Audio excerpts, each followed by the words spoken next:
सुनने में बुरा लगेगा, लेकिन अगर तुम किसी भी एडिक्शन में फंसे हुए हो, चाहे वो पोर्न हो, गेमिंग हो, रील्स हो, पेशन हो, या सिर्फ हर वक्त स्टिम्युलेशन चाहिए होती, तो प्रॉब्लम एडिक्शन नहीं है। प्रॉब्लम ये है कि तुम्हारी जिंदगी में कुछ ऐसा नहीं बचा जिसके लिए तुम सुबह उठने को एक्साइटेड हो। इसलिए तुम्हारा ब्रेन आर्टिफिशियल एक्साइटमेंट ढूंढ रहा है, और यही वजह है कि तुम हर बार बोलते हो बस आज लास्ट टाइम, लेकिन फिर कल वही रिपीट होता है। तुम मोटिवेशन वीडियोस देखते हो, नो फैप स्टार्ट करते हो, खुद से प्रोमिसेस करते हो, लेकिन फिर भी रिलैप्स कर जाते हो, क्योंकि तुम एडिक्शन से नहीं लड़ रहे, तुम अपने ही ब्रेन के अगेंस्ट लड़ रहे हो।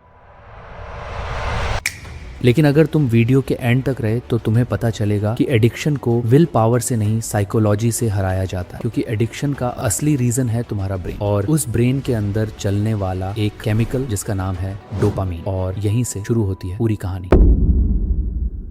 जब भी तुम कोई प्लेजरेबल चीज करते हो, चाहे वो हो, गेमिंग हो, रील्स हो, या जंक फूड ही क्यों ना हो, तुम्हारे ब्रेन में डोपामीन रिलीज होता है, और डोपामीन तुम्हें प्लेजर फील नहीं करवाता। डोपामीन तुम्हें उस चीज को फिर से करने की मोटिवेशन देता है। इसीलिए जितना ज्यादा डोपामीन स्पाइक, उतनी ज्यादा क्रेविंग, उतनी ज्यादा एडिक्शन। लेकिन प्रॉब्लम यहाँ शुरू होती है, क्योंकि जो चीज तुम्हें ऊपर ले जाती है वही तुम्हें नीचे भी गिराती है। हर डोपामीन स्पाइक के बाद एक डोपामीन क्रैश आता है, और उस क्रैश में तुम फील करते हो low motivation, boredom, brain fog, anxiety, और कुछ करने का मन नहीं करता। इसीलिए एडिक्शन के बाद तुम प्रोडक्टिव फील नहीं करते, बल्कि और ज्यादा एम्प्टी फील करते हो। कभी नोटिस किया, 1 घंटा रील्स देखने के बाद तुम्हें दूसरी रील्स देखने का मन करता है, लेकिन बुक पढ़ने का नहीं। गेमिंग के 3 घंटे बाद और गेमिंग का मन करता है, लेकिन पढ़ाई का नहीं, क्योंकि तुम्हारा ब्रेन अब नॉर्मल चीजों को बोरिंग समझने लगता है। और यही वो पॉइंट है जहां 90% लोग गलती करते हैं। वो एडिक्शन से लड़ने लगते हैं, जबकि उन्हें अपने डोपामीन सिस्टम को हील करना चाहिए, क्योंकि एडिक्शन प्रॉब्लम नहीं है, एडिक्शन एक सिम्पटम है, और जब तक तुम सिर्फ सिम्पटम से लड़ोगे, डिजीज वापस आती रहेगी। लेकिन अब सवाल आता है, अगर विल पावर सॉल्यूशन नहीं है तो एडिक्शन को परमानेंटली खत्म कैसे करें? और यहाँ से शुरू होती हैं वो 3 चीजें जिन्होंने हजारों लोगों की एडिक्शन तोड़ने में हेल्प की है। Solution 1, stop fighting the addiction. सबसे पहली चीज, एडिक्शन से लड़ना बंद करो। हाँ, तुमने सही सुना, क्योंकि जितना तुम अपने ब्रेन को बोलोगे ये मत करो, ये मत सोचो, ये मत देखना, उतना ही तुम्हारा ब्रेन उसी चीज के बारे में सोचेगा। इसीलिए बहुत लोग पूरे दिन no fap no fap no fap करते रहते हैं, और उनका पूरा फोकस फोन पर ही रहता है। एडिक्शन को हराने का बेस्ट तरीका उसके बारे में सोचना नहीं, बल्कि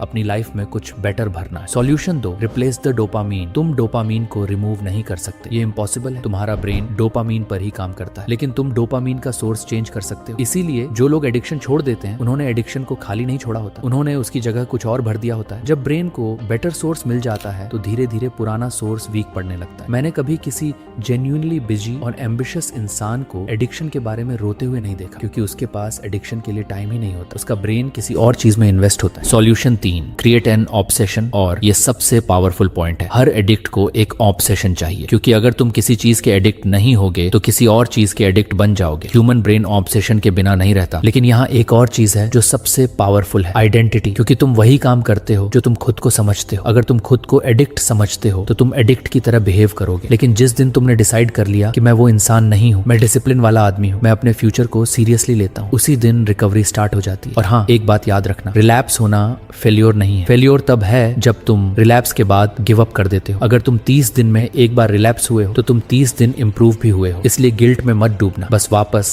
ट्रैक पर आ जाना। इसलिए आज एक डिसीजन लो, या तो वही इंसान बने रहो जो हर रात बोलता है कल से बदलूंगा, या फिर वो इंसान बनो जो आज से बदलना शुरू करता है, क्योंकि 1 साल बाद तुम या तो उसी जगह खड़े होगे या फिर अपनी जिंदगी के सबसे बेस्ट वर्जन के करीब पहुंच चुके होंगे। और अब डिसीजन तुम्हारा है। तुम भी उन 90% लोगों की तरह रहोगे जो ये वीडियो देखकर अगले वीडियो पर चले जाएंगे, या उन 10% लोगों में होगे जो आज से अपनी लाइफ चेंज करना स्टार्ट करेंगे। अगर तुम उन 10% लोगों में शामिल होना चाहते हो तो अभी कमेंट में Day 1 लिखो, और खुद से एक प्रॉमिस करो कि आज के बाद तुम अपनी लाइफ को एस्केप नहीं करोगे, तुम उसे बिल्ड करोगे।